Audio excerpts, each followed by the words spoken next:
जनाजे पर मेरे लिख देना यारों, मोहब्बत करने वाला जा रहा है। क्या? 2 गज सही, मगर ये मेरी मिल्कियत तो है। ए मौत तूने मुझको जमींदार कर दिया। सफरनामा में हम हाजिर होते हैं खास शख्सियतों के साथ में, बात करते हैं उनके जिंदगी के सफर की, उनके हुनर की। इस हफ्ते के इस खास एपिसोड में हम बात एक ऐसे शख्स की करने जा रहे हैं जो अब हमारे बीच नहीं है।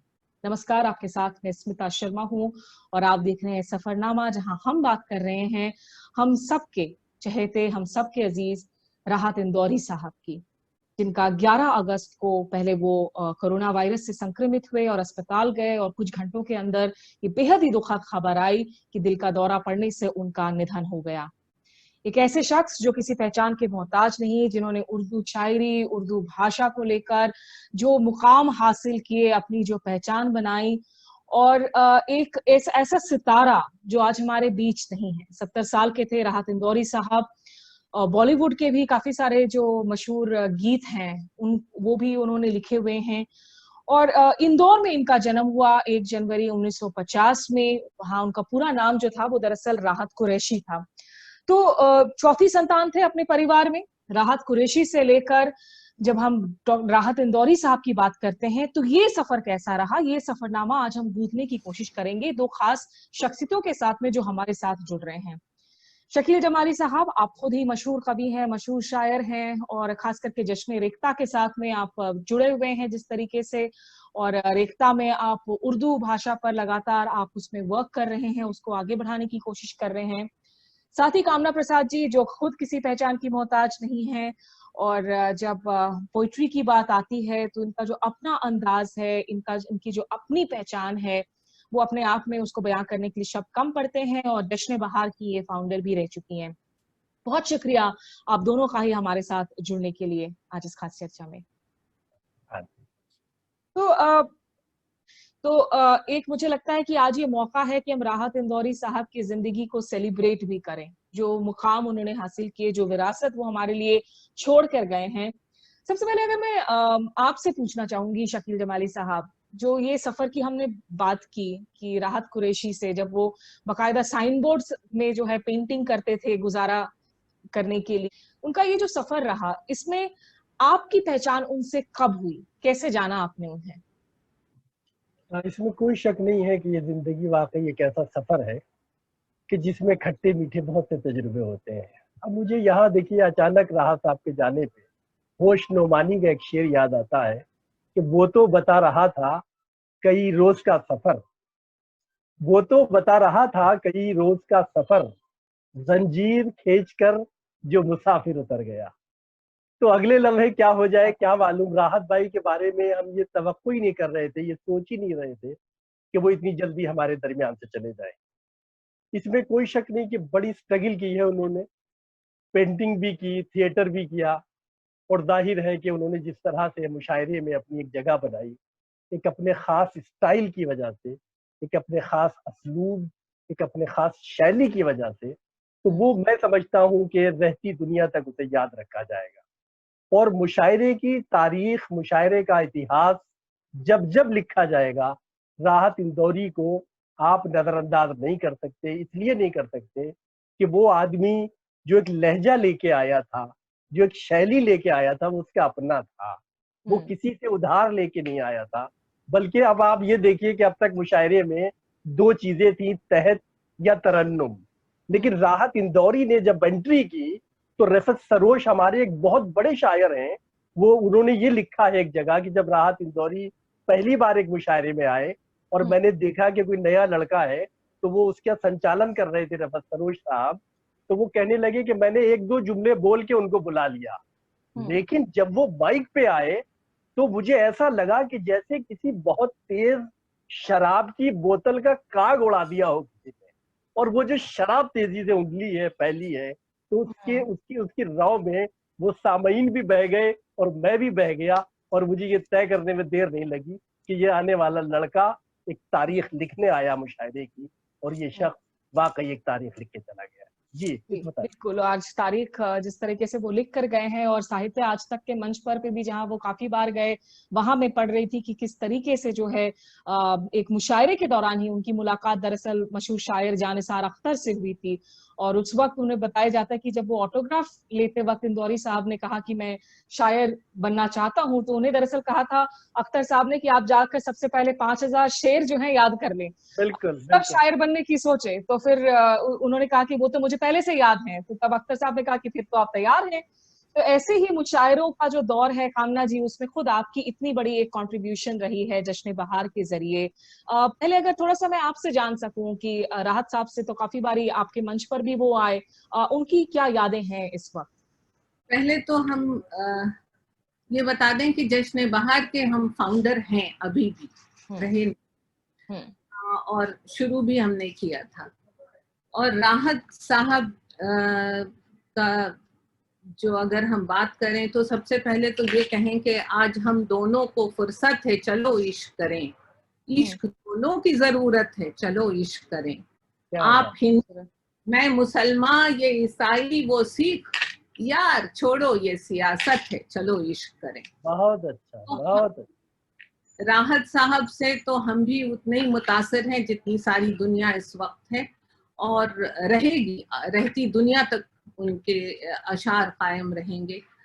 हम भी आपके जानिब से और आपके इस प्रोग्राम की जानिब से अपना खिराज अकीदत दोबारा 10 बार पेश करते हैं और उनकी यादों को और सलाम करते हैं। तो मुशायरों की कामयाबी की जमानत और खवास और अवाम, नौजवान और ज़ईफ, सबके बीच यकसा मकबूलियत हासिल करने वाले अहदसाज, बेखौफ, बेबाक शायर थे डॉक्टर राहत इंदौरी। कहने में मुश्किल हो रही है क्योंकि अभी तक लगता है कि यही है। और तो डॉक्टर राहत इंदौरी साहब की अब उनकी शख्सियत पे बात करें, आपका सवाल जश्न बहार के था, तो उन्होंने हमारे इसरार पर शिरकत फरमाई थी, बल्कि पहले मुशायरे में 1999 में भी उन्होंने जश्न बहार में शिरकत फरमाई थी, और उसके बाद फिर आए, कई दफा आए। और वहीं उनकी मुलाकात एमएफ हुसैन से भी हुई थी, और उसके बाद उन्होंने एमएफ हुसैन के लिए भी लिखा, और फिर उनकी दोस्ती भी एमएफ हुसैन से हुई। संजीदा शायर तो थे ही, एक पॉप स्टार की हैसियत रखते थे, एंड निडर थे, बेबाक थे जैसे मैंने कहा, और हंसकर स्टेज के शायर थे। तो इसलिए हंस के कड़वा सच भी बखूबी बयान कर देते थे, और उनके शेर अपने जमाने के, हमारे जमाने के अक्कास थे, और जो वो देखते थे वो लिखते थे। तो और उनकी शायरी अपने वक्त की, हमारे वक्त की सबसे क्रिटिकल इश्यूज पर रिएक्ट करती थी। तो अब और उनका एक ही शेर नहीं, उनके कई अशार नारों की हैसियत रखते हैं, और नारों की तरह इस्तेमाल भी होते हैं। तो ये भी बहुत और मकबूल शायर थे,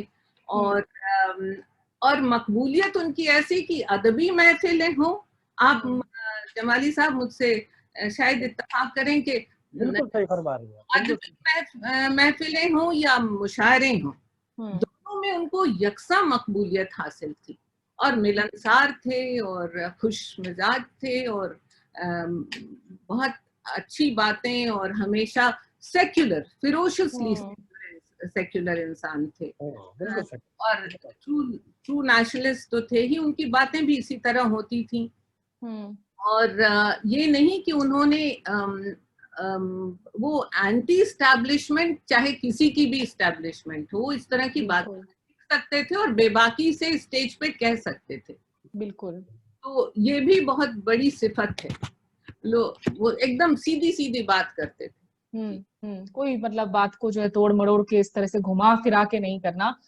शकील साहब, जिस बात का जिक्र कर रही हैं कामना जी, और आप खुद कहते हैं कि शायर वही होता है जो जमानों और वक्त से ऊपर की बात करे, और आज भी अगर आप राहत साहब की लेख को लिखी हुई शायर मतलब शेर व शायरी को पढ़ें तो ऐसा लगता है कि उनकी कलम से शायद अभी अभी निकली है। वो इमरजेंसी के दौर में भी जैसे फिट बैठ रही थी, वो अभी CA/NRC के दौर में भी वही फिट बैठ रही है। इंदौर में जब राहत साहब थे उस वक्त की अगर आपको कोई कुछ खास बातें हों, क्योंकि इंदौर ने उनकी पोइट्री को कैसे स्वीकारा? जब हम इंदौर की बात करते तो हम उस तरह से खास कोई गंगा जमुनी तहजीब की बात तो नहीं करते हैं, लेकिन क्या इंदौरियों को दिक्कत हुई उनके पोइट्री को अपनाने में, या उन्होंने आसानी से उसे अपनाया? नहीं, इंदौर वाले तो जान देने को तैयार थे उनके ऊपर, और इतना क्रेज था उनका उनके अपने घर में। आप हैरत करेंगी कि उनके अभी इंतकाल से, ये समझिए कि लॉकडाउन से लगभग 20 दिन पहले हम उनके घर पे थे राहत साहब के। मैं एक मुशायरा था इंदौर में, तो मैं और वसीम साहब से मुशायरे के बाद वो कहने लगे कि आपको घर चलना है, खाना वहाँ खाएंगे। हमने कहा रात भाई क्यों परेशान हो रहे हो, यह इंतजाम किया, व्यवस्था की कमेटी ने? बोले नहीं, घर चलो चुपचाप बैठो। तो हमें साथ ले गए, तो हम लोग घर गए, वहीं हमने खाना वाना खाया, और लगभग वो आधी से ज्यादा रात हमने राहत भाई के साथ गुजारी। तो ये हमारी एक धरोहर बन गई कि वो उनके साथ गुजारे। वो अभी 3-4 महीने पहले का वाकया। उसके बाद लॉकडाउन हो गया, फिर वो मुलाकात ही नहीं हुई। तो ये हमारी एक आखिरी मुलाकात। तो आपका सवाल था कि इंदौरियों ने बहुत प्यार किया, और ये जितने भी मुशायरे इंदौर में हुए हैं उन्होंने ये साबित कर दिया कि ये जो वो कहते हैं ना कि घर की मुर्गी दाल बराबर, ऐसा नहीं है। वो लोग जान देने को तैयार। और राहत भाई पे वो लोग इतना प्यार करते हैं कि जितना बाकी हिंदुस्तान, बाकी उर्दू दुनिया। क्योंकि देखिए ये जो नुकसान हुआ है, ये इंदौर का या हिंदुस्तान का या किसी एक कबीले का या एक परिवार का नुकसान नहीं है स्मिता जी, ये पूरी हिंदुस्तानी तहजीब का नुकसान है। हिंदी और उर्दू का मिला जुला जो कल्चर है, जिसे हम हिंदुस्तानी बोलते हैं, हिंदुस्तानी जबान, ये उस हिंदुस्तानी जबान का नुकसान है। और जैसे अभी हमारी कामना साहिबा ने कहा, वो बिल्कुल सही कह रही थी कि वो अवाम के भी शायर थे और खवास के भी शायर थे। अब मैं आपको बड़ा दिलचस्प उनका एक किस्सा सुनाऊं।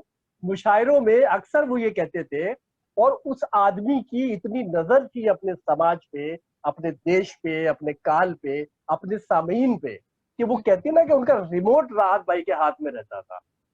वो ये देखते थे कि अगर ये मेले ठेले का मुशायरा है, किसी गांव का, देहात का, इंटीरियर का कोई मुशायरा है, तो उनकी कोशिश ये होती थी कि वहां पे आने वाला एक चौथे दर्जे का श्रोता भी उनकी शायरी से जुड़ सके, उससे लुत्फानंदोज हो सके और उस पर क्लैपिंग कर सके। वो खालिस धंधे वाले आदमी थे। वो कहते थे देखो मेरी दुकान में सारा सामान है, बहुत अच्छी शायरी भी है, दानिश्वरों के लिए भी शायरी है। कामना प्रसाद जी जैसे बड़े पढ़े लिखे लोगों और दानिश्वरों की शायरी भी उन्होंने की, और एक आम आदमी की भी शायरी। अब आपको एक किस्सा सुनाऊं, अभी मैं आपको, बहुत दिलचस्प किस्सा है।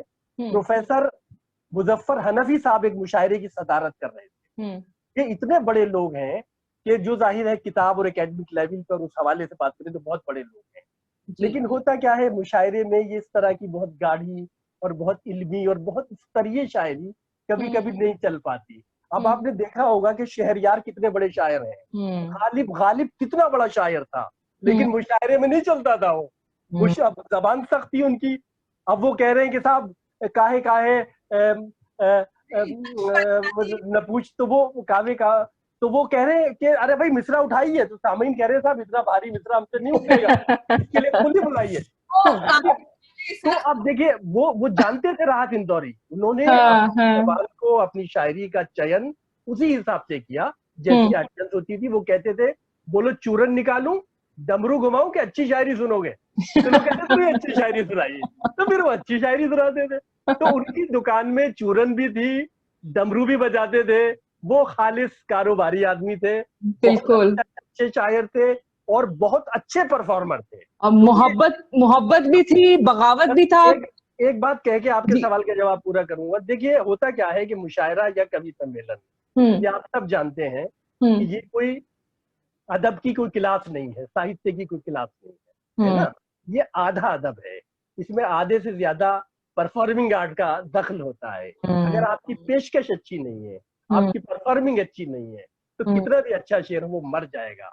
लेकिन राहत इंदौरी ये जानते थे कि अच्छे शेर को पेश करने के लिए अच्छा अंदाज, अच्छी पेशकश एक टूल की हैसियत रखता है, एक टूल की तरह काम करता है, और राहत इंदौरी इसमें कामयाब थे स्मिता जी। और यही वजह है कि शायद मतलब इतनी सारी पीढ़ियां हैं जो उनसे रिलेट करती हैं। कामना जी आपको जोड़ना चाह रही थी शकील साहब की बातों पर।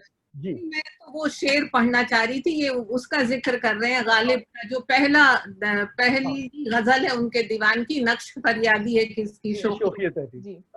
आप उसी का जिक्र कर रहे थे। वो तो शेर स्लिप हो गया, कावे कावे सख्त जानी हाय तन्हाई न पूछ, तन्हाई न पूछ, करना शाम वो करना शाम का लाना है जुए शीर का। तो इतना भारी शेर जब मुशायरे में पढ़ेंगे वो, कावे कावे सख्त जानी हाय तन्हाई न पूछ, तो सामईन ने हाथ जोड़ लिए, सब हमारी समझ में नहीं आ रहा। नहीं, वो कहे हम नहीं उठा सकते हैं, ये बहुत भारी है। अच्छा देखिए, एक बात और है कामना जी, एक बात आप और एग्री करेंगे मुझसे कि देखिए कवि सम्मेलनों के मंच पे आप तो गवाह हैं, आप इल्मदोस भी हैं, और आप ये सब नवाजती भी हैं लोगों को, और आपकी निगाह भी है अपने मासिर अदब पे।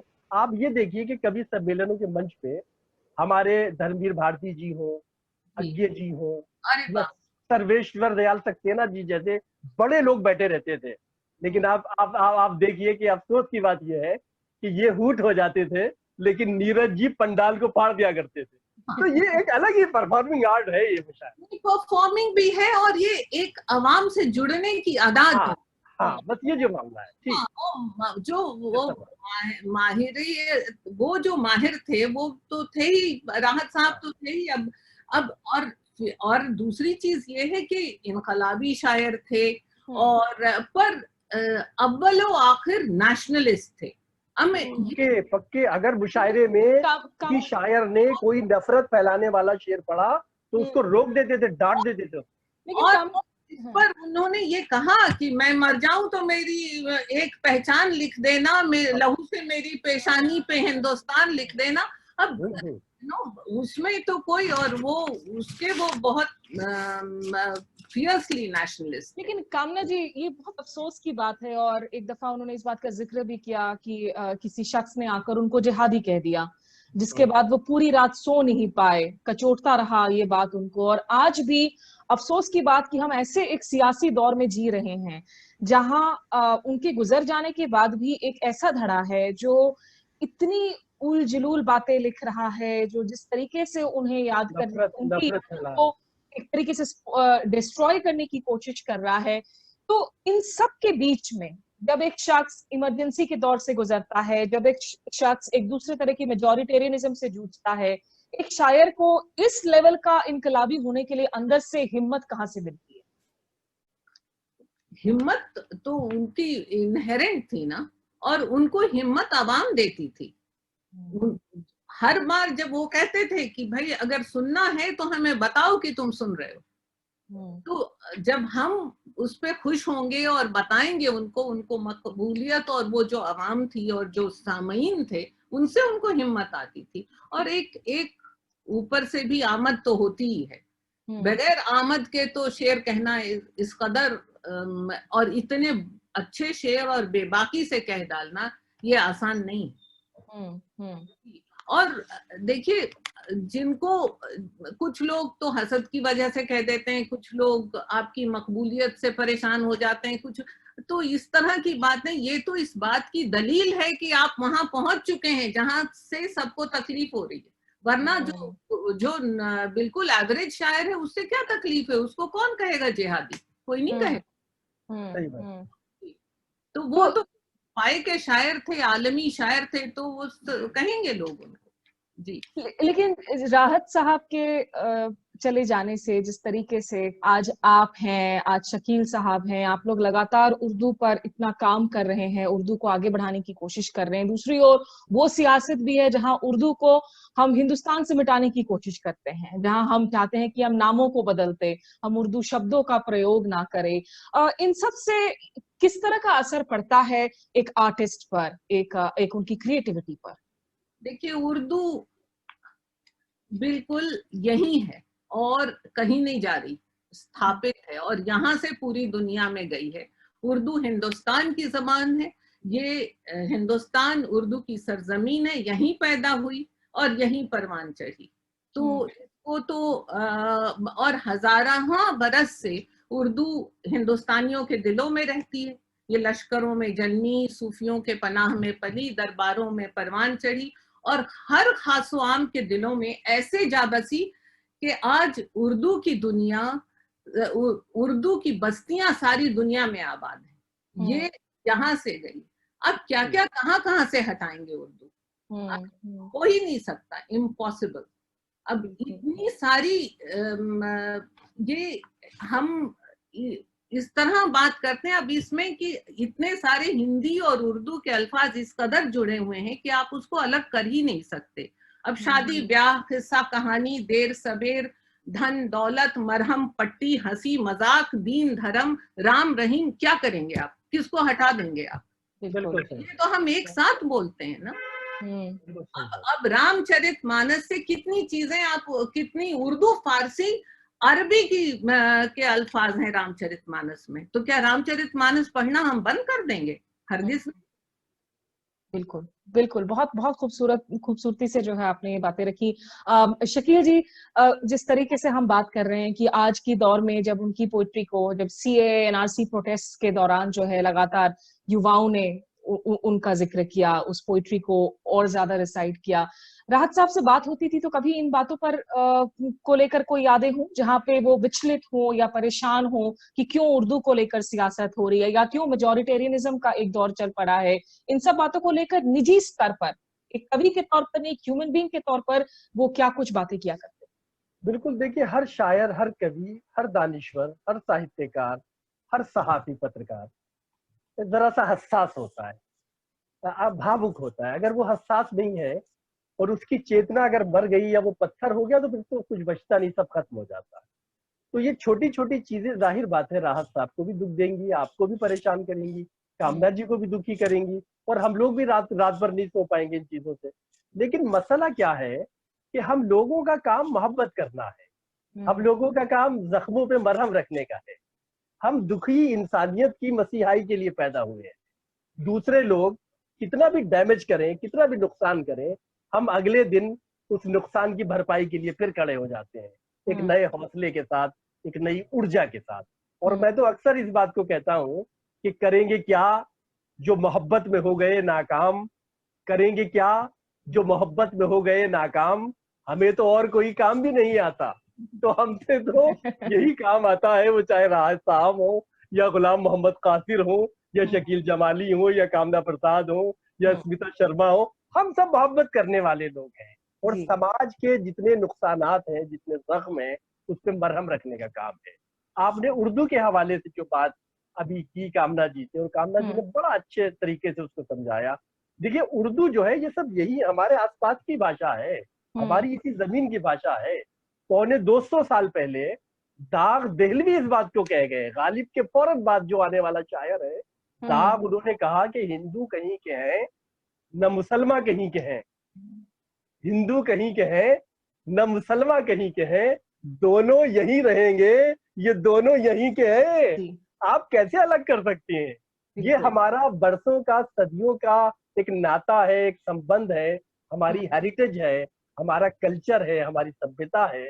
और वो सभ्यता क्या है? मोहब्बतों की सभ्यता है, प्रेम की है, अहिंसा की सभ्यता है। उसको कोई नुकसान नहीं पहुंचेगा। कुछ दिनों की परेशानी होती है, लेकिन मैं समझता हूँ कि मोहब्बत करने वाले कम ना होंगे। बिल्कुल, महफिल में भले से हम ना हो, लेकिन हमें मोहब्बत करने वालों की कमी कभी किसी जमाने में महसूस नहीं होगी। जी, और ये विशेष एपिसोड सफरनामा का इनफैक्ट हम ऐसे वक्त पर भी लेकर आए हैं जब देश जश्न आजादी के लिए एक बार फिर से जो है साथ खड़ा हो रहा है और हम स्वतंत्रता दिवस मनाने जा रहे हैं। तो ऐसे में मुझे लगता है कि ये सारे के सारे जो संदेशा हैं, राहत साहब के हों या दूसरे लोग लिख कर गए हों, जो मोहब्बत की बातें करते हैं, भाई नफरत आप कहाँ तक फैलाएंगे, वो नफरत आपको खुद ही खा जाएगा।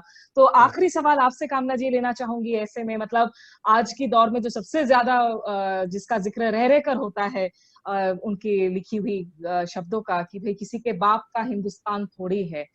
जाते जाते जो है आप क्या कहेंगी कि आज किस तरह का एक अपने पीछे एक वैक्यूम छोड़ गए हैं राहत साहब, और आने वाले जो पोएट्स हैं, जो यंगर पोएट्स हैं, उनको आप क्या बातें कहेंगी कि क्या कुछ जो है किस तरह से सीखना चाहिए, किस तरह से अपनी बातों को आगे रखना चाहिए? देखिए, हम उर्दू के हवाले से ये कह सकते हैं कि उर्दू सिर्फ एक जबान नहीं है, एक मुकम्मल तहजीब है। और हम और आप जमाली साहब खास करके, तो वो तो है ही हैं, हम सब इसके वारिस और अमीन हैं। बेशक। और हम ये बता दें कि न नाकूस से गरज न मतलब अज़ां से है, हमको मुझको अगर है इश्क तो हिंदुस्तान से है। वाह, बेशक, सही बात, बेहद खूबसूरत। सही बात। तो और इन्हीं बातों को याद रखना बहुत जरूरी है। तो जो दर्शक हमारे मेरे YouTube स्टेशन पर सत्य हिंदी के जरिए हमारे साथ जुड़े, आपका बहुत शुक्रिया। और जाते जाते यही कहूंगी, अब ना मैं हूं ना बाकी हैं जमाने मेरे, फिर भी मशहूर हैं शहर में फसाने मेरे। तो राहत इंदौरी साहब को हम हमेशा मिस करते रहेंगे, लेकिन उनकी जो भरपाई है वो उनके लिखे हुए शब्दों के जरिए हमेशा होती रहेगी, इसी पीढ़ी के लिए नहीं, आने वाली कई पीढ़ियों के लिए। बहुत शुक्रिया शकील साहब और कामना जी, आपका हमारे साथ जुड़ने के लिए। आज के लिए बस इतना ही, और सभी देशवासियों को स्वतंत्रता दिवस की शुभकामनाएं। नमस्कार।